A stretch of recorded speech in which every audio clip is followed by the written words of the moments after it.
Hello. അപ്പം അങ്ങനെ അടുത്ത വീഡിയോ ആയിട്ട് നമ്മൾ വീണ്ടും കാണുകയാണ്. ഇന്ന് ഒരു കുറച്ച് ഇൻട്രസ്റ്റിംഗ് ആൻഡ് ഇമ്പോർട്ടൻ്റ് ആയ ടോപ്പിക്കാണ്. നമ്മൾ ജോലിക്ക് പോയി വരുന്നവരായിരിക്കാം, അല്ലെങ്കിൽ വീട്ടിൽ ഇരുന്ന് വർക്ക് ചെയ്യുന്നവരായിരിക്കാം. ആരാണെങ്കിലും ചെറിയ പ്രായമുള്ള ആൾക്കാർ മുതൽ കുറച്ച് പ്രായമുള്ള ആൾക്കാർ, ഒരു 10, 60, 70 വയസ്സായ ആൾക്കാർ വരെ എല്ലാവരും ഇപ്പോൾ സോഷ്യൽ മീഡിയയിലാണ്. എന്തെങ്കിലും യൂട്യൂബ് വീഡിയോ വെച്ചിട്ട് അങ്ങനെ അല്ലെങ്കിൽ ഇൻസ്റ്റഗ്രാം. ചെറിയ കുട്ടികളാണെങ്കിൽ കുറച്ചുകൂടെ ഇൻസ്റ്റഗ്രാം ആയിരിക്കും. വലിയ ആൾക്കാരാണെങ്കിൽ കുറച്ചുകൂടെ യൂട്യൂബ് വീഡിയോസൊക്കെ വെച്ച് എല്ലാവരും എന്തെങ്കിലും ഒരു കാര്യത്തിൽ മുഴുകിക്കൊണ്ടിരിക്കുകയാണ്. പണ്ട് ടി വി കാണുമായിരുന്നു എല്ലാവരും കൂടി ഇരുന്നിട്ട്. ഇപ്പം അതൊക്കെ മാറി എല്ലാവരും ഫോണിലാണ് അല്ലേ. അപ്പം ആരും ഒരു ബോറടിച്ചിരിക്കുകയാണെന്നുള്ളൊരു കൺസേൺ ഒന്നും എനിക്കില്ല. കാരണം വീട്ടിലാണെങ്കിലും നാട്ടിലാണെങ്കിലും എല്ലാവരും എന്തെങ്കിലുമൊക്കെ വീഡിയോ കണ്ടുകൊണ്ടിരിക്കുകയാണ്.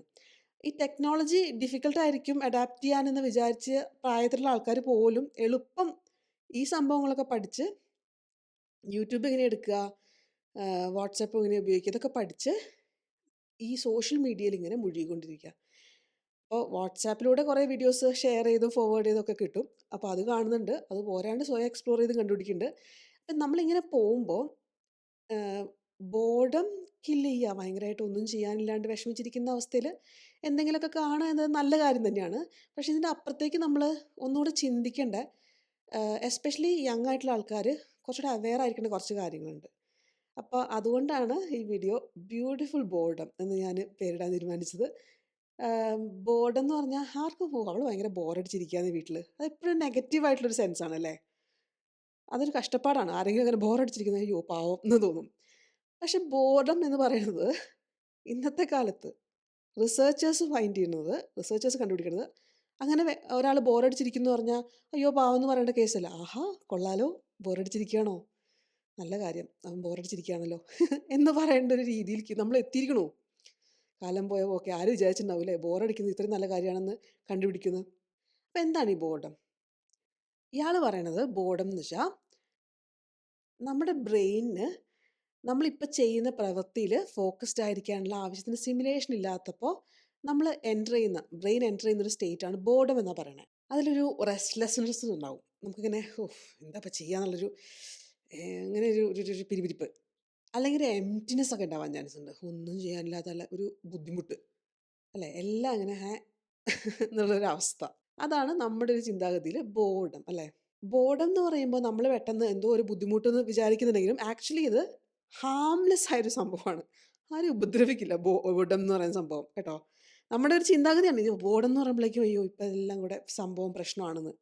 ബോർഡം നിരുപദ്രവകാരിയാണ്. അതാണ് ആദ്യം നമ്മൾ മനസ്സിലാക്കേണ്ടത്. കൂടാതെ ഈ ബോർഡ് നമ്മൾ എങ്ങനെ ഹാൻഡിൽ ചെയ്യുന്നു എന്നുള്ളത് നമ്മുടെ ബ്രെയിനിനെ, അതിൻ്റെ ഹെൽത്തിനെ സ്വാധീനിക്കുകയും ചെയ്യും. അതുകൊണ്ട് തന്നെ ബോർഡം എന്ന് പറയുന്നത് വളരെ ഇമ്പോർട്ടൻ്റ് ആയൊരു കാര്യമാണ്. അത് ബ്യൂട്ടിഫുൾ ആക്കാൻ നമ്മൾ ശ്രമിച്ചേ പറ്റൂ. എങ്ങനെയാണെന്നുള്ള കാര്യങ്ങളാണ് ഞാൻ ഈ വീഡിയോയിൽ വിശദീകരിക്കുന്നത് കേട്ടോ. ഈ ബോർഡത്തിൻ്റെ ഒപ്പം തന്നെ നമ്മൾ ഇപ്പോൾ വളരെ പോപ്പുലറായി കേട്ടുവരുന്ന കാര്യമാണ് ബ്രെയിൻ റോട്ട്. എന്ന് വെച്ചിട്ടുണ്ടെങ്കിൽ നമ്മൾ ഈ സോഷ്യൽ മീഡിയയിൽ ഇങ്ങനെ ബോർഡം കൊല്ലാൻ വേണ്ടിയിട്ട് നമ്മൾ സോഷ്യൽ മീഡിയയിൽ കയറിയിരിക്കുമ്പോൾ നമ്മുടെ ബ്രെയിൻ ഇങ്ങനെ കുറേ സാധനങ്ങൾ കണ്ട് കണ്ട് കണ്ട് കണ്ട് കണ്ട് കണ്ട് കണ്ട് കണ്ട് ഇങ്ങനെ ഒരു സ്റ്റക്കായ അവസ്ഥയിലേക്ക് എത്തില്ലേ, അതാണ് ബ്രെയിൻ റോട്ട്. അവെയർ ആയിക്കണം ഇതെന്താ സംഭവിക്കണേന്ന്. നമുക്കിപ്പോൾ ഇത് ഒരു ദിവസം പിടിച്ച് എല്ലാം കൂടെ മാറ്റി മറിക്കാൻ പറ്റില്ല. പക്ഷെ എന്താ സംഭവിക്കണമെന്ന് മനസ്സിലാവുമ്പോൾ നമുക്കതിനെ ബെറ്ററായിട്ട് ഡീൽ ചെയ്യാൻ പറ്റും. അപ്പം അത് വളരെ ഇമ്പോർട്ടൻ്റ് ആണ്. ഈ യങ്സ്റ്റേഴ്സിന് കുറച്ചുകൂടി ഇതിനെക്കുറിച്ച് അവെയർനെസ് ഉണ്ടെന്ന് എനിക്ക് തോന്നുന്നു. പക്ഷെ കുറച്ചുകൂടെ പ്രായത്തും തോറും ആൾക്കാർ ഇതിനെക്കുറിച്ച് അവെയർ അല്ല. ബോർഡം ഇല്ലാതിരിക്കുന്നത് നല്ല കാര്യമാണല്ലോ എന്നുള്ളൊരു ചിന്തയാണ്. അതൊക്കെ നമുക്ക് പൊളിച്ചെടുക്കണം ഈ വീഡിയോയിൽ. ആദ്യം തന്നെ ബോർഡം എന്ന് പറഞ്ഞിട്ടുണ്ടെങ്കിൽ മടിയല്ല കേട്ടോ ബോർഡം. അതാണ് ചിലപ്പോൾ നമ്മുടെ മനസ്സിലേക്ക് വരുന്ന ആദ്യത്തെ ഒരു ചിന്താഗതി അല്ലേ. മടി പിടിച്ചിരിക്കുന്നതാണ് ബോർഡം. അല്ല, ബോർഡം എന്ന് വെച്ചാൽ സൈക്കോളജിസ്റ്റ് പറഞ്ഞ ഒരു സിഗ്നലാണ്. ഞാൻ നേരത്തെ പറഞ്ഞ മാതിരി ബ്രെയിൻ അണ്ടർ സിമുലേറ്റഡ് ആണ്. സിമുലേറ്റഡ് ആണെന്ന് വെച്ചാൽ നമ്മൾ എന്തെങ്കിലും ഒരു കാര്യത്തിൽ എൻഗേജ്ഡ് ആയിരിക്കുമ്പോൾ നമ്മുടെ ബ്രെയിൻ സിമുലേറ്റഡ് ആണ്. പക്ഷെ ആവശ്യത്തിന് സിമുലേഷൻ കിട്ടാത്ത അവസ്ഥയാണ് ബോർഡം. ഈ ബോർഡം എന്ന് പറഞ്ഞാൽ നമ്മുടെ ബ്രെയിൻ എന്തെങ്കിലും ഒരു പുതിയ കാര്യം ചെയ്യാനോ, അല്ലെങ്കിൽ ഒരു ചലഞ്ച് കിട്ടാനോ, അല്ലെങ്കിൽ എന്തെങ്കിലും ഒരു എന്താ പറയുക ഒരു മീനിങ് കണ്ടെത്താനോ ഒക്കെ വെമ്പുന്ന ഒരു അവസ്ഥയിൽ നിൽക്കുകയാണ്. ഇതൊന്നും ഇല്ല ഇപ്പോൾ. അപ്പോൾ അങ്ങനത്തെയൊക്കെ വേണം ബ്രെയിനിന്. അപ്പോൾ അങ്ങനത്തെ ഒരു അവസ്ഥയിലാണ് ഈ ബ്രെയിൻ ബോർഡത്തിൽ നിൽക്കുന്നത്. എന്ന് വെച്ചാൽ ഇതൊക്കെ വേണം. എന്ത് വേണം? എന്തെങ്കിലുമൊക്കെ അർത്ഥങ്ങൾ കണ്ടെത്താം അല്ലേ. ഒന്നിനൊരു അർത്ഥം ഇല്ലടോ എന്നൊക്കെ പറയില്ല നമ്മൾ. ആ അർത്ഥമൊക്കെ വേണം. അത് കണ്ടെത്താനുള്ളൊരു ത്വര. അങ്ങനെ ത്വരയുണ്ടെങ്കിലും അതിനുള്ളൊരു എന്താ പറയുക ഒരു ചുറ്റുപാടൊന്നും നമുക്കില്ല. അല്ലെങ്കിൽ എന്തെങ്കിലും ഒരു പുതിയ വിദ്യ ചെയ്ത് നമുക്ക് ചാലഞ്ച് ചെയ്യിക്കുന്ന എന്തെങ്കിലും കാര്യങ്ങൾ അല്ലേ? നമുക്ക് അങ്ങനെ ചെയ്യാൻ പറ്റുന്നില്ല. പക്ഷെ ഒന്നുകൂടെ ശ്രമിച്ചാലോ എന്നൊക്കെ പറഞ്ഞിട്ട് നമ്മൾ ബ്രെയിനിനെ എന്തെങ്കിലും വെച്ച് ചാലഞ്ച് ചെയ്യില്ലേ? അങ്ങനെ ചലഞ്ച് ചെയ്യപ്പെടാൻ ബ്രെയിനിന് ആഗ്രഹമുണ്ട്. പക്ഷേ അങ്ങനത്തെ ഒരു ചലഞ്ച് ഇല്ല. അല്ലെങ്കിൽ എന്തെങ്കിലും ഒരു പുതുമ അത് കണ്ടിട്ടൊന്ന് ആസ്വദിക്കാൻ, അത്ഭുതപ്പെടാൻ, അമ്പരപ്പെടാനൊക്കെ ബ്രെയിനിന് താല്പര്യമുണ്ടോ? അതുമില്ല. അപ്പൊ അങ്ങനത്തെ ഒരു അവസ്ഥയിൽ ഇങ്ങനെ ഇരിക്കുകയാണ് ബ്രെയിൻ. അപ്പൊ ബ്രെയിനിന് ഇതൊക്കെ വേണം. അങ്ങനെ ഇരിക്കുമ്പോൾ നമ്മൾ എന്താ വിചാരിക്കുന്നത് അറിയോ? ആ ഫോൺ അങ്ങ് എടുത്ത് ആ ഇൻസ്റ്റാഗ്രാം അങ്ങ് തുറന്നാ സ്ക്രോൾ ചെയ്യുമ്പോൾ എന്തൊക്കെയോ പുതിയ പുതിയ കാര്യങ്ങൾ കാണുന്നല്ലോ. കൊള്ളാലോ. എൻ്റെ ബ്രെയിനിന് ഒരു സന്തോഷമൊക്കെ വരുന്നുണ്ട്. അപ്പോൾ ബോർഡ് അങ്ങ് പോയി എന്നുള്ളൊരു ഫീലിംഗ് വരികയാണ്. അപ്പോൾ ബോർഡ് നമ്മളെ ശമിപ്പിക്കാൻ വേണ്ടിയിട്ട് നമ്മൾ സോഷ്യൽ മീഡിയയിലാണ് റിലൈ ചെയ്യുന്നത്. പക്ഷേ എന്താ സംഭവിക്കണേ? നമുക്ക് ശരിക്കും ബ്രെയിനിന് വേണ്ടത് ക്രിയേറ്റീവായിട്ട് എന്തെങ്കിലും ചെയ്തിട്ട് ഈ ബോർഡം മാറ്റാണ് ബ്രെയിനിൻ്റെ ആവശ്യം. അതിന് പകരം നമ്മൾ ചെയ്യുന്നത് സോഷ്യൽ മീഡിയ യൂസ് ചെയ്യുമ്പോൾ ഡിസ്ട്രാക്ഷനാണ്. അതിനെ ആ ക്രിയേറ്റീവ് തേഴ്സ്റ്റ് ക്വെൻച്ച് ചെയ്യാനുള്ള എന്നുവെച്ചാൽ ആ ദാഹം, ആ ക്രിയേറ്റീവായിട്ടുള്ള ദാഹം മാറ്റാൻ നമ്മളതിനെ എന്തെങ്കിലും ചെയ്യാൻ പ്രേരിപ്പിക്കാണ്ട് അതൊന്ന് തൽക്കാലം മാറ്റി വെച്ചിട്ട് ഇതൊന്ന് നോക്കിയേ എന്ന് പറയുന്ന ഒരു ഡിസ്ട്രാക്ഷൻ അല്ലേ? അതാണ് കൊടുക്കണത് ഈ സോഷ്യൽ മീഡിയ യൂസ് ചെയ്യുമ്പോൾ. അങ്ങനെ പറ്റുമ്പോൾ എന്ത് പറ്റും? ഈ ഡിസ്ട്രാക്ഷൻ ബ്രെയിനിനെ റിച്ച് ആക്കില്ല. പകരം നമുക്കൊരു എംപ്റ്റി ഫീലിംഗ് ആണ് വരിക. കുറേ നേരം സ്ക്രോൾ ചെയ്ത് കഴിയുമ്പോൾ എന്തൊക്കെയോ കിട്ടുമെന്ന് വിചാരിച്ച് ബ്രെയിനൊന്നും കിട്ടുന്നില്ല. അപ്പോൾ ബ്രെയിനിന് ഒരു സങ്കടമാണ് ആവണത്. അപ്പോഴാണ് ആര് വരുന്നത്? Brain rote. നമ്മളിങ്ങനെ സോഷ്യൽ മീഡിയ അല്ലെങ്കിൽ നെറ്റ്ഫ്ലിക്സ് അല്ലെങ്കിൽ മൂവീസ്, മൂവി ക്ലിപ്സ് ഇത് കണ്ടു കഴിഞ്ഞാൽ 2 പറ ചോറ് ഉണ്ണാന്നൊക്കെ പറഞ്ഞിട്ട് ഓരോ ക്ലിപ്സൊക്കെ കാണാം. അല്ലെങ്കിൽ ആ നടി ഇങ്ങനെ പോയപ്പോൾ ചെയ്തത് കണ്ടോ? നടിയെ നോക്കി അവൻ ചെയ്തത് കണ്ടോ? മുതലായ ചെറിയ ചെറിയ എന്തൊക്കെയാ കണ്ടതെന്നുള്ളൊരു ജിജ്ഞാസ വരും നമുക്ക്. ഒന്നും നടന്നിട്ടുണ്ടാ നടി അത് കൂടെ പോയിട്ടുണ്ട്. അയാളവിടെ സിഗരറ്റും വലിച്ച് നിന്നിട്ടുണ്ടാവും. ഒന്നുമില്ല. പക്ഷേ ഇതൊന്ന് കണ്ടു കഴിയുമ്പോൾ എന്തോ സംഭവിച്ചു എന്നുള്ള മട്ടിൽ നമ്മൾ ബ്രെയിനിനെ ഡിസ്ട്രാക്ട് ചെയ്യുമ്പം അവസാനം ബ്രെയിനിന് മനസ്സിലാവും ഒന്നും സംഭവിച്ചിട്ടൊന്നുമില്ലാന്ന്. അപ്പോൾ ബ്രെയിൻ ആകെ കൂടി എന്നുള്ളൊരു അവസ്ഥയിൽ ഒരു വിജൃംഭിച്ച അവസ്ഥ എന്താ പറയുക നമ്മായ അവസ്ഥ എന്നത് പറയാ നമ്മന്ന് വെച്ചാൽ പ്രത്യേകിച്ച് അങ്ങനെ ഒരു എക്സൈറ്റ്മെൻ്റ് ഒന്നും ഇല്ലാതെ എന്തോ എന്തിനോ വേണ്ടി തിളയ്ക്കുന്ന സാമ്പാർ പോലെ അങ്ങനെ ഇരിക്കുക നമ്മുടെ ബ്രെയിൻ. അപ്പോഴാണ് നമ്മൾ ബ്രെയിൻ റോട്ട് ഉണ്ടാവുക എന്ന് പറയണേ. ഇപ്പം നമുക്കൊരു ചെടി വെള്ളം ഒഴിക്കണം. അപ്പോൾ നമ്മൾ ആ ചെടീനെ ഇങ്ങനെ നോക്കിയിട്ടോ കുറച്ച് ഡ്രൈ ഒക്കെ ആയിട്ടുണ്ട് ലീവ്സ്. അതിൻ്റെ താഴെയുള്ള മണ്ണൊക്കെ ഇങ്ങനെ നല്ല ഡ്രൈ ആയിട്ടുണ്ട്. വെള്ളം ഒഴിക്കണം. അപ്പം നമ്മളിങ്ങനെ അവിടെ വെള്ളം അവിടുന്ന് എടുക്കാം, ഇവിടെ ഒഴിക്കാം. ഇതിങ്ങനെ ചിന്തിച്ചുകൊണ്ടിരിക്കുക. പക്ഷെ ചെയ്യുന്നുണ്ടോ? ഇല്ല. ആ അവസ്ഥയാണ്. ഒരു തോന്നലാണ് എന്തൊക്കെയോ നടക്കുന്നുണ്ടെന്ന്. ഒന്നും നടക്കണമില്ല. ഇനി ഞാൻ നിങ്ങൾക്ക് ഒരു എക്സ്പെരിമെൻ്റ് നടത്തിയിട്ടുണ്ട് സയൻറ്റിസ്റ്റ്. ഒരു റിയൽ എക്സ്പെരിമെൻ്റ്. അതിൻ്റെ റിസൾട്ട്സ് ഭയങ്കര ഇൻട്രസ്റ്റിംഗ് ആണ്. ആ എക്സ്പെരിമെൻറ്റിനെ കുറിച്ച് പറഞ്ഞുതരാം. പ്രൊഫസർ വിൽസൺ ആണ് ഈ എക്സ്പെരിമെൻ്റ് നടത്തുന്നത്. ആൾ കുറച്ച് പാർട്ടിസിപ്പൻസിനോട് ഒരു 15 മിനിറ്റ് ഒറ്റയ്ക്ക് എലോൺ ഇരിക്കാൻ വേണ്ടിയിട്ട് പറയാണ്. അപ്പോൾ പൊതുവേ ഒരു 15 മിനിറ്റ് ഇരിക്കുമ്പോൾ നമ്മൾ വിചാരിക്കും വല്ല ഫോൺ എടുത്ത് നോക്കാമെന്നില്ല. ഫോണൊന്നും എടുക്കാൻ പാടില്ല, അല്ലെങ്കിൽ ഒന്നും വായിക്കാൻ പാടില്ല. നമ്മൾ ജസ്റ്റ് നമ്മൾ മാത്രം ഒരു റൂമിൽ ഇങ്ങനെ ഇരിക്കുക 15 മിനിറ്റ്. നമ്മളും നമ്മുടെ ചിന്തകളും മാത്രം. ഓക്കെ. അപ്പോൾ അതിൻ്റെ കൂടെ ആൾ ചെയ്തതെന്താണെന്ന് വെച്ചാൽ അവിടെ ഒരു ഇലക്ട്രിക് ഷോക്ക് കിട്ടുന്ന ഒരു ബട്ടൺ വെച്ചിട്ടുണ്ട്. അപ്പോൾ ഈ പാർട്ടിസിപ്പൻസിന് 2 കാര്യം ചെയ്യാം. ഒന്നില്ലെങ്കിൽ ബോറടിച്ചിരിക്കാം, എന്ന് വെച്ചാൽ സ്വന്തം ചിന്തകളിൽ മുഴുകിയിരിക്കാം. അല്ലെങ്കിൽ ആ ഇലക്ട്രിക് ഷോക്ക് വേദനിക്കുന്ന ഷോക്കാണ്. പക്ഷെ അങ്ങനെ ഭയങ്കര നമ്മളെ കൊല്ലുന്ന ഷോക്കൊന്നും അല്ല കേട്ടോ. കാലിലൊരു ചെറിയ ഷോക്ക് കിട്ടും. ആ ബട്ടൺ പ്രസ് ചെയ്തിട്ടുണ്ടെങ്കിൽ ആ ബട്ടൺ ഇങ്ങനെ പ്രസ് ചെയ്യാം. ഇത് രണ്ടിലേതെങ്കിലും ചെയ്യാം. എന്താ സംഭവിച്ചെന്നറിയോ?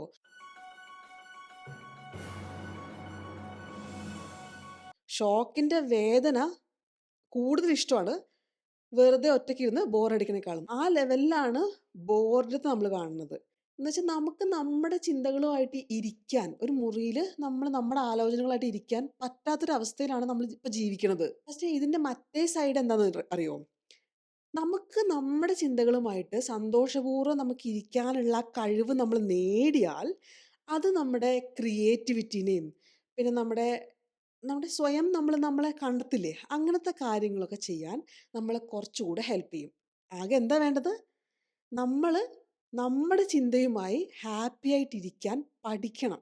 അപ്പം നമുക്ക് പ്രോബ്ലം ഒക്കെ മനസ്സിലായി. ഇനിയിപ്പോൾ പഠിക്കണം അല്ലേ ഒറ്റയ്ക്കിരിക്കാൻ. അതിനിപ്പോൾ എങ്ങനെ പഠിക്കും എന്നൊക്കെ വിചാരിച്ചാൽ അവിടെയാണ് ഞാൻ പറയുകയാണെങ്കിൽ ആർട്ട് നിങ്ങൾ ഉപയോഗപ്പെടുത്തുക. ആർട്ട് എന്ന് പറഞ്ഞിട്ടുണ്ടെങ്കിൽ ഡാൻസ് കളിക്കാൻ പോവുക, പാട്ട് പാടുക, ചിത്രം വരയ്ക്കുക മാത്രമല്ല പലതരം കാര്യങ്ങളുണ്ട് അല്ലേ? ഗാർഡനിങ്, പൂന്തോട്ടത്തിൽ പോയിട്ട് നമ്മൾ ചെടികളെ നോക്കുക, പരിപാലിക്കുക, അതിലൊന്ന് മുഴുകുക അല്ലേ? വേറെ ആരുമില്ല, വേറെ ഒന്നുമില്ല. നമ്മൾ പൂക്കളൊന്ന് നോക്കുക, അതിൻ്റെ കളർ നോക്കുക, അതിൽ വരുന്ന പക്ഷികളോ ജന്തുക്കളോ ജീവികളോ ഉണ്ടെങ്കിൽ അത് നോക്കുക, ഇലകളെ നോക്കുക.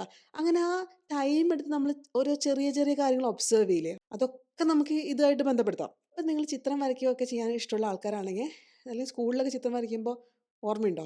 നമ്മളെന്തെങ്കിലും വരച്ച് കഴിഞ്ഞാൽ നമ്മൾ ഭയങ്കരമായിട്ട് മുഴുകിപ്പോവും. ഈ വരയ്ക്കുന്നത് അങ്ങനെ വലിയ കാര്യമായിട്ട് ഭംഗിയൊന്നും ഇല്ലെങ്കിലും ഒരു മുടി വരച്ചു, അപ്പുറത്ത് ഒരു കണ്ണ് വരച്ചു, പിരികം വരച്ചു, അപ്പോഴൊക്കെ നമ്മൾ ഭയങ്കരമായിട്ട് മുഴുകും ഈ കാര്യത്തിൽ. അങ്ങനെ നമ്മൾ നമ്മുടെ ബ്രെയിനിൻ്റെ കാര്യങ്ങളായിട്ട് മുഴുകുകയാണ്. ഒരു ഒരു ജോലിയല്ലല്ലോ ഇതിപ്പോൾ. കഞ്ഞിയും പയറൊക്കെ ഉണ്ടാക്കുകയാണെങ്കിലും അതിലൊരു ആർട്ട് കണ്ടെത്തുന്ന ആൾക്കാരുണ്ട്. എന്നാൽ അത് എല്ലാ ദിവസവും ചെയ്യുമ്പോൾ നമ്മൾ ചെയ്യണമല്ലോ. ഇനി ഒരു 10 മിനിറ്റ് കഴിഞ്ഞാൽ എല്ലാവരും വിശക്കുന്നു എന്ന് പറയൂലോ. അപ്പോൾ അവർക്ക് ചോറ് കൊടുക്കണമല്ലോ എന്ന് വെച്ചിട്ട് നമ്മൾ ചെയ്യുന്ന കാര്യമല്ല. കുക്കിംഗ് ആർട്ട് ആവാം. അത് നമ്മൾ എൻജോയ് ചെയ്ത് ചെയ്യുമ്പോൾ. പക്ഷെ പലപ്പോഴും എല്ലാ ദിവസവും ചെയ്യുന്നതുകൊണ്ട് കുക്കിംഗ് ആർട്ട് അല്ലാണ്ടാവും മാറും. അല്ലെ? ഒരു ചോറാവും. നമ്മൾ ചെയ്യേണ്ട ചോറാവും എന്ന് പറഞ്ഞാൽ ചപ്പാത്തി ആവും എന്ന് പറഞ്ഞൂടാ. അത് വിചാരിക്കണ്ടോ. ചോറാന്ന് വെച്ചാൽ ഇംഗ്ലീഷിലാണ് ഉദ്ദേശിച്ചത്. എന്ന് വെച്ചാൽ പണിയാവും നമുക്കത്. അപ്പം അത് ആർട്ടാവില്ല. മനസ്സിലായോ? നമ്മളത് രസിച്ച് ചെയ്യുക, നമ്മൾ സമയമെടുത്ത് ചെയ്യുമ്പോഴാണ് അത് ഒരു ആർട്ടാവുന്നത്. അപ്പം എന്ത് വേണമെങ്കിലും നമുക്ക് ആർട്ടാക്കാം. പക്ഷെ നമ്മളത് ആസ്വദിച്ച് നമ്മുടെ സമയമെടുത്ത് ചെയ്യുമ്പോൾ.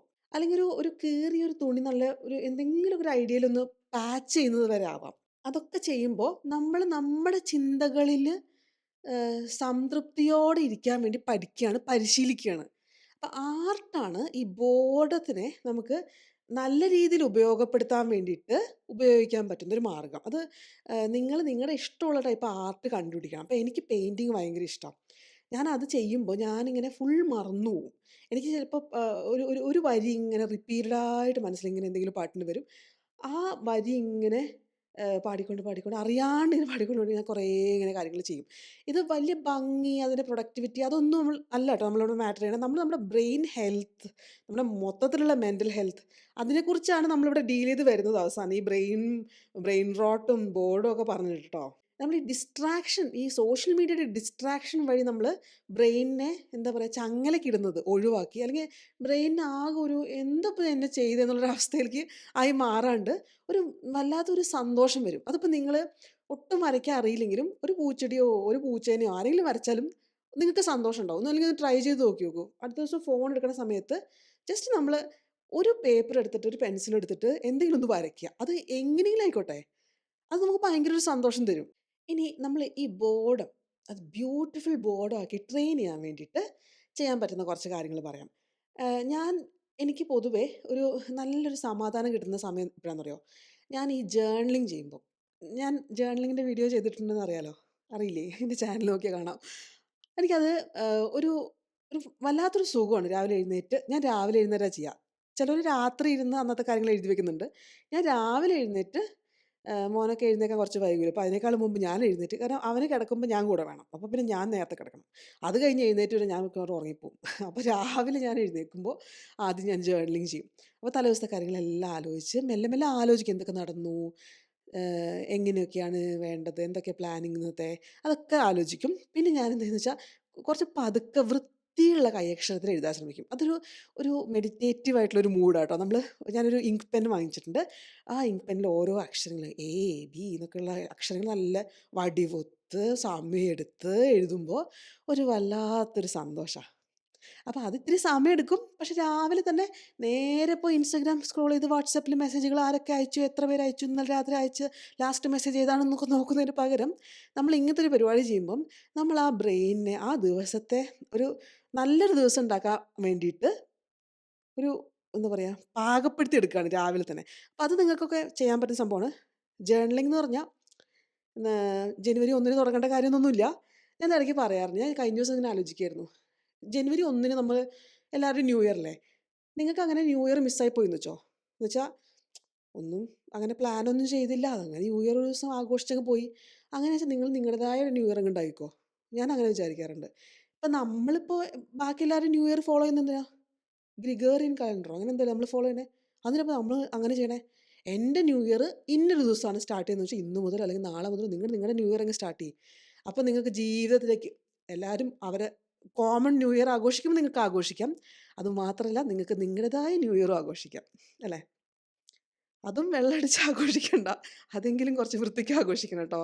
അപ്പോൾ ഞാൻ പറയണത് നമുക്ക് വേണ്ടി നമ്മുടെ ന്യൂ ഇയർ അങ്ങ് ഉണ്ടായിക്കോളൂ. നിങ്ങൾ തുടങ്ങിയിട്ടില്ലെങ്കിൽ. എന്നിട്ടൊരു ജേർണലൊക്കെ തുറന്ന് തുടങ്ങിക്കോളൂ ട്ടോ. അപ്പോൾ ഞാൻ പറയണത് എങ്ങനെയൊക്കെയാണ് നമുക്ക് ഈ ബോർഡം ശരിയാക്കാൻ പറ്റുക, ബ്യൂട്ടിഫുൾ ആക്കാൻ പറ്റുക അല്ലേ? ബോർഡ് എന്ന് പറഞ്ഞാൽ നമ്മൾ വിഷമിക്കേണ്ട കാര്യമല്ല. അപ്പോൾ ഇത് ബ്യൂട്ടിഫുൾ ആക്കണം. എന്തൊക്കെ ചെയ്യാൻ പറ്റുമെന്ന് ഞാൻ പറഞ്ഞ ജേർണലിംഗ്. പിന്നെ ചെയ്യാൻ പറ്റുന്നൊരു കാര്യമാണ് നമ്മൾ ഫോണൊക്കെ മാറ്റി വയ്ക്കുക. എന്നിട്ട് നമ്മൾ ഇരിക്കുക എവിടെയെങ്കിലും. എന്നിട്ട് നമ്മൾ ജസ്റ്റ് ഒബ്സർവ് ചെയ്യുക നമ്മുടെ ചുറ്റുമൊക്കെ. വെറുതെ എന്തെങ്കിലും. ഇപ്പം നിങ്ങളുടെ ചുറ്റും ഒന്നുമില്ല ഒബ്സർവ് ചെയ്യാന്ന് പറഞ്ഞാൽ നിങ്ങളങ്ങ് ബഹിരാകാശത്തൊന്നും അല്ലല്ലോ ഒന്നും ഇല്ലാന്ന് പറയാൻ. നിങ്ങളുടെ വീട്ടിലെ ഫർണിച്ചറില്ലേ അവിടെ പൊടി പിടിച്ചിരിക്കുന്നുണ്ടോ? അപ്പോൾ പൊടിയൊന്നും തട്ടാനൊന്നും പോണ്ട. അത് ജസ്റ്റ് ഒബ്സർവ് ചെയ്യുക. എല്ലാ കാര്യങ്ങളും ഇങ്ങനെ ഇലകളുണ്ട്, ചെടികളൊക്കെ ഉണ്ടെങ്കിൽ അതൊക്കെ ഒന്ന് ഒബ്സർവ് ചെയ്യുക. വല്ല ഉറുമ്പോ മറ്റോ വല്ല അരിമണി എടുത്ത് ഓടിപ്പോകുന്നുണ്ടെങ്കിൽ അതിനൊന്ന് ഒബ്സർവ് ചെയ്യുക. അങ്ങനെ നമ്മൾ വളരെ സിമ്പിളായ, വളരെ ഓർഡിനറി ആയ കാര്യങ്ങൾ ഒബ്സർവ് ചെയ്താൽ ശീലിക്കുക. ഒരു 5 മിനിറ്റ് അങ്ങനെ ഒന്ന് ഒബ്സർവ് ചെയ്ത് നോക്കിയോ. നല്ലൊരു സുഖമാണ്. അതൊരു മെഡിറ്റേറ്റീവ് സ്റ്റേറ്റിലേക്ക് നമ്മുടെ മൈൻഡിനെ കൊണ്ടുപോകും. എന്നിട്ട് ഇനിയിപ്പോൾ നമ്മൾ വല്ല ചിന്തയും വരുന്നു വെച്ചോ. ആ ചിന്തകളെന്ന് പറഞ്ഞിട്ടുണ്ടെങ്കിൽ നമ്മുടെ മനസ്സിൻ്റെ സ്ട്രെസ് റിലീവ് ചെയ്യണ സംഭവങ്ങളാണ് ചിന്തകളെന്നാണ് ഞാനൊരു മെഡിറ്റേഷൻ ആപ്പ് വെക്കാറുണ്ട് ഇടയ്ക്ക്. അപ്പോൾ അതിൽ എപ്പോഴും ഞാൻ സ്ലീപ്പ് എന്ന് പറഞ്ഞൊരു പ്രോഗ്രാം എടുത്താൽ അതിൽ അയാൾ എപ്പോഴും പറയണതാ. നമ്മൾ മൈൻഡ് ഇങ്ങനെ വാൻഡർ ചെയ്ത് പോവില്ലേ, ഇങ്ങനെ ഇങ്ങനെ ഓരോ സ്ഥലത്തേക്ക് ഓരോ ചിന്തകൾ പോവില്ലേ, അത് സ്ട്രെസ്സിനെ റിലീവ് ചെയ്യാനുള്ള നമ്മുടെ മൈൻഡിൻ്റെ ബ്രെയിനിൻ്റെ ഒരു രീതിയാണ് പോലും. അപ്പോൾ ആണെങ്കിൽ അങ്ങനെ നമ്മളങ്ങനെ എന്തൊക്കെ കുറിച്ചാണ് ചിന്തിക്കുന്നത് അതിനൊന്ന് ഒബ്സർവ് ചെയ്ത് നോക്കിയേ. ചിലപ്പോൾ ഇന്ന് കഴിച്ച പുട്ടിൻ്റെ കളറിനെ കുറിച്ചായിരിക്കും. അതെന്താ ആ കളർ അങ്ങനെ ഉണ്ടാവാൻ കാരണം? ഇന്ന് ഞാൻ ഇട്ട അരി കൂടിപ്പോയിട്ടാണോ? അതോ പുട്ടുപൊടി അങ്ങനെയാണോ? അതോ ഞാൻ പുട്ടുപൊടി അല്ലേ ഉപയോഗിച്ചത്? വേറെ എന്തെങ്കിലും പൊടിയാണോ ഉപയോഗിച്ചത്? മാറിപ്പോയോ? ഇനി എനിക്ക് മാത്രമാണോ ഇത് തോന്നിയേ? ഇങ്ങനെ ഞാൻ ചിന്തിക്കുന്നുണ്ടല്ലോ എന്നുള്ള ചിന്ത. ഇതൊക്കെയാണല്ലോ ഞാൻ ചിന്തിക്കുന്നത്. അങ്ങനെ നമ്മൾ നമ്മുടെ തോട്ട്സിനെ ഒബ്സർവ് ചെയ്യാം. പിന്നെ ഞാൻ നേരത്തെ പറഞ്ഞ മാതിരി എന്തെങ്കിലും ചെറിയ ചെറിയ കാര്യങ്ങൾ. ഇപ്പോൾ ഒന്നുമില്ലെങ്കിൽ നിങ്ങൾ വെറുതെ എ ടു സെഡ് ഒന്ന് എഴുതുക. നല്ല ഭംഗിയിലൊരു ഹാൻഡ് റൈറ്റിങ്ങിൽ ഒരു പേപ്പറിൽ വെറുതെ എഴുതി വെക്കുക. അത് ക്യാപിറ്റൽ ലെറ്റർ എഴുതുക. അല്ലെങ്കിൽ മലയാളം. ഒക്കെ പല രീതി എഴുതാം. എങ്ങനെയൊക്കെ എഴുതാം? ഞാനൊരു വെറൈറ്റി ആയിട്ട് എഴുതട്ടെ. ഒരു പത്രമൊക്കെ അടുത്ത് കിടക്കുന്നുണ്ടെങ്കിൽ ആ പത്രത്തിലെ എങ്ങനെയാ? ഞാൻ അതിനെ കുറച്ചുകൂടി ഭംഗിയിൽ ഇങ്ങനെ എഴുതുക. ആനാന്ന് എഴുതാം. ആ ആനേനെ ഒരു ആനയാക്കി മാറ്റാൻ പറ്റുമോ? പടം പോലെ. അങ്ങനെ എന്തെങ്കിലും ചെറിയ ചെറിയ ചെറിയ കുട്ടി കുട്ടി കാര്യം മതി. അത് നമ്മൾ കുറച്ച് നേരം നമ്മൾ എൻഗേജ് ചെയ്ത് അങ്ങനെ ഒരു പ്രവൃത്തിയിൽ മുഴുകുക. പിന്നെ അല്ലെങ്കിൽ എന്തെങ്കിലും ശബ്ദമൊക്കെ കേൾക്കുന്നുണ്ടെങ്കിൽ പൊതുവേ എന്തെങ്കിലുമൊക്കെ ശബ്ദം ഉണ്ടാവില്ലേ. ഇപ്പോൾ വല്ല മെഷീൻ പ്രവർത്തിക്കുന്നതോ അതല്ലെങ്കിൽ പട്ടി കുരയ്ക്കുന്നതോ, അത് എവിടുന്നാ കുഞ്ഞ് വാവ കരയുന്നതോ, പക്ഷികളുടെ ശബ്ദമോ, അല്ലെങ്കിൽ ഒരു കൂ എന്ന് പറഞ്ഞ ശബ്ദം ചിലപ്പോൾ കേൾക്കാൻ പറ്റും ചെവിയിൽ. അതുണ്ടോ? അങ്ങനെ മൈക്രോ ആയിട്ടുള്ള കാര്യങ്ങൾ ഒബ്സർവ് ചെയ്യുക. അപ്പം ഞാൻ പറയണതെന്ന് വെച്ചാൽ എന്തിനാ ഇപ്പം ഇത്രയൊക്കെ കഷ്ടപ്പെടുന്നത്? ഫോൺ എടുത്തൊന്ന് നോക്കിയാൽ പോരെ? എന്നൊരു ചോദ്യം വരുന്നുണ്ടോ? അത് നല്ല ചോദ്യമാണ്. മതി. പക്ഷെ എന്താ പ്രശ്നം എന്ന് വെച്ചാൽ ഇത് ബ്രെയിൻ റോട്ടിലേക്ക് പോവും. നമ്മുടെ നമുക്ക് ജീവിതത്തിന് എപ്പോഴും ഒരു സന്തോഷം. സന്തോഷം എന്ന് പറയുന്നത് ഈ ഡോപ്പമിൻ സന്തോഷമല്ല. അല്ലാണ്ടുള്ളൊരു പീസ്ഫുൾ സന്തോഷം കിട്ടുക എപ്പോഴാന്ന് വെച്ചാൽ, നമ്മള് റിലാക്സ്ഡ് ആയിരിക്കുമ്പം. നമ്മള് എപ്പോഴും ഈ ഡോപ്പമിൻ വെച്ച് സന്തോഷം നേടാൻ ശ്രമിക്കുമ്പോൾ നമുക്കങ്ങനെ ഒരു ശാന്തിയുള്ള സമാധാനമുള്ള സന്തോഷം കിട്ടില്ല. അപ്പം അത് കണ്ടെത്താൻ നമ്മൾ കൂടുതൽ ശ്രമിക്കണം. അപ്പോൾ നമുക്ക് ലൈഫിനൊക്കെ മീനിങ് വേണം. നമുക്ക് എന്തെങ്കിലുമൊക്കെ ചാലഞ്ചസ് വേണം. ഞാൻ ആദ്യം പറഞ്ഞ മാതിരി. അപ്പം അങ്ങനത്തെ കാര്യങ്ങളിൽ ബ്രെയിൻ മുഴുകുമ്പോൾ ട്രസ്റ്റ് മീ, ഇക്കാര്യം ഞാൻ സത്യമായിട്ട് പറയാണ്. നമുക്ക് ഈ സോഷ്യൽ മീഡിയ അല്ലെങ്കിൽ ഡോപ്പമിൻ അങ്ങനെ കിട്ടില്ലേ? നമുക്ക് ഈ ചെറിയ ചെറിയ ഇൻസ്റ്റന്റ് ആയിട്ട് കിട്ടുന്ന ഒരു ഡോപ്പമിൻ ഹിറ്റില്ലേ? അതിനേക്കാളൊക്കെ ഭയങ്കര ലോങ് ലാസ്റ്റിംഗ് ആൻഡ് മൂല്യം കൂടിയ എന്ന് വെച്ചാൽ വാല്യൂ കൂടുതലുള്ള ഒരു തരം സന്തോഷം, ലോങ് ലാസ്റ്റിംഗ് സന്തോഷം നമുക്ക് കിട്ടും. നമ്മുടെ ചിന്തകളും നമ്മുടെ സ്വഭാവവും അതനുസരിച്ച് കാമാവും. നമുക്ക് എന്തെങ്കിലും കാര്യത്തിൽ ഫോക്കസ് ചെയ്യണമെങ്കിൽ പറ്റും. നമുക്ക് ഭാവിയെക്കുറിച്ച് ചിന്തിക്കാനും ഇപ്പം ചെയ്യുന്ന പ്രസൻറ്റ് മൊമെൻറ്റ് നമ്മൾ എങ്ങനെ വേണമെന്നൊക്കെ തീരുമാനിക്കാനും ഒരു റഷ് ഇല്ലാത്തൊരവസ്ഥയിലേക്ക് നമ്മുടെ മൈൻഡ് എത്തും. അപ്പം അതിന് വേണ്ടിയിട്ട് ബോർഡം നമ്മൾ ബ്യൂട്ടിഫുൾ ആക്കിയേ പറ്റൂ. ഇത് എനിക്ക് വളരെ പ്രിയപ്പെട്ടൊരു സബ്ജക്റ്റാണ്. അതാണ് ഞാൻ ഇങ്ങനെയൊക്കെ പറഞ്ഞത്. നിങ്ങൾക്ക് ഞാൻ പറഞ്ഞ കേട്ടപ്പോൾ തന്നെ തോന്നിയിട്ടുണ്ടോ വളരെയധികം മുഴുകി മുഴുകിയാണല്ലോ പറയണതെന്ന്. എനിക്കൊരു വളരെ ഇൻട്രസ്റ്റിംഗ് ആയി തോന്നിയ സബ്ജക്റ്റാണ്. ഇത് നിങ്ങളൊന്ന് ചിന്തിക്കണം കേട്ടോ. നിങ്ങൾ ഫുൾ ഇങ്ങനെ ഇതൊന്നും ആലോചിക്കാത്തൊരവസ്ഥയിലാണ് ഇതുവരെ ജീവിച്ചിരുന്നെങ്കിൽ, ആദ്യമായിട്ടാണ് ഇങ്ങനത്തെ ഒരു കോൺസെപ്റ്റിനെ കുറിച്ച് അറിയുന്നതെങ്കിൽ ഒത്തിരി നേരം ഒന്ന് ചിന്തിക്കുമോ ഇതിനെക്കുറിച്ച്? അതുപോലെ ഇതിനെക്കുറിച്ച് നിങ്ങളുടെ അഭിപ്രായങ്ങൾ ചിന്തിച്ചിട്ടുണ്ടോ? ചിലപ്പോൾ എന്നെക്കാളും ചിന്തിക്കുന്ന ആൾക്കാരുണ്ട് കേട്ടോ. ഈ കമൻറ്റിലൊക്കെ ഞാൻ കാണാറുണ്ട്. നല്ല എനിക്ക് എൻ്റെ ഓഡിയൻസ് ഭയങ്കര ഇഷ്ടമുണ്ട് ഈ വ്യൂവേഴ്സ് ഇതിലത്തെ. കാരണം നല്ലൊരു എന്താ പറയുക പക്വത വന്നിട്ടുള്ള പ്രായം കൊണ്ടല്ല, മനോഗതിയോ എന്താ പറയുക മനസ്സുകൊണ്ട് കുറച്ചുകൂടെ ഇമ്പ്രൂവ് ചെയ്യണം. പിന്നെ അല്ലെങ്കിൽ നല്ലൊരു പക്വത വന്നിട്ടുള്ള കുറേ ആൾക്കാർ എൻ്റെ ഇതിലുണ്ട് ഈ ചാനലിൽ. എനിക്ക് ഭയങ്കര സന്തോഷം അതുകൊണ്ട്. അതുകൊണ്ടാണ് ഞാൻ എപ്പോഴും ഈ ചാനലിൽ വീഡിയോസിന് എന്തൊക്കെയാണ് ഞാൻ ഓരോരോ ടോപ്പിക്സ് സെലക്ട് ചെയ്യുന്നത് എപ്പോഴും ചിന്തിക്കാറുണ്ട്. ഞാൻ വളരെ എഫേർട്ട് എടുത്ത് അതിൽ ഓരോ റിസർച്ചൊക്കെ ചെയ്തിട്ടാണ് ഓരോ വീഡിയോ ഇടാറ്. അതാണ് ചിലപ്പോൾ ഒക്കെ കാലതാമസം വരുന്നത് കേട്ടോ. പക്ഷേ ഈ വീഡിയോ നിങ്ങൾക്ക് ചിന്തിക്കാൻ പറ്റി അല്ലെങ്കിൽ നിങ്ങളുടെ എന്താ പറയുക നിങ്ങളുടെ ദാഹം ശമിപ്പിക്കാൻ, അല്ല നിങ്ങൾക്ക് അങ്ങനത്തെ ഒക്കെ ഒരു കുറേ കാര്യങ്ങളെക്കുറിച്ച് സംസാരിക്കണം കേൾക്കണമെങ്കിലൊക്കെ അതൊക്കെ കുറച്ചെങ്കിലും അതിന് പറ്റിയ കുറച്ച് വീഡിയോ ടോപ്പിക്സൊക്കെ ഞാൻ കൊണ്ടുവരുന്നുണ്ടെന്ന് ഞാൻ വിചാരിക്കുന്നു. എനിക്ക് നിങ്ങളുടെ ഐഡിയാസും കോൺസെപ്റ്റ്സും അറിയാൻ ഭയങ്കര താല്പര്യമുണ്ട്. ജെന്യുയിനായിട്ട് താല്പര്യമുണ്ട്. വെറുതെ പറഞ്ഞതല്ല. വെറുതെ ഒരു കമന്റ് ഇട്ടുകൊണ്ട് യൂട്യൂബിന് റീച്ച് കിട്ടുമെന്ന് വെച്ച് ചോദിക്കണതല്ല കേട്ടോ. ജെന്യുയിനായിട്ട് അറിയാൻ ആഗ്രഹമുണ്ട്. അത് വിശദമായിട്ട് പറഞ്ഞോളൂ. ഞാൻ വായിക്കാറുണ്ട്. ആഹ്, അപ്പോൾ ഇന്ന് അത്രേ ഉള്ളൂ. അടുത്ത ദിവസം കുറേ ടോപ്പിക്സ് ഇവിടെ കുട്ടികൾ പറഞ്ഞിട്ടുണ്ട്. ഓരോരോ ടോപ്പിക്ക് ചെയ്യുമോ ചേച്ചി എന്നൊക്കെ. അതൊക്കെ ചെയ്യണം. ഞാൻ വരാം ട്ടോ. അപ്പോൾ അടുത്ത ദിവസം കാണാം. ബൈ.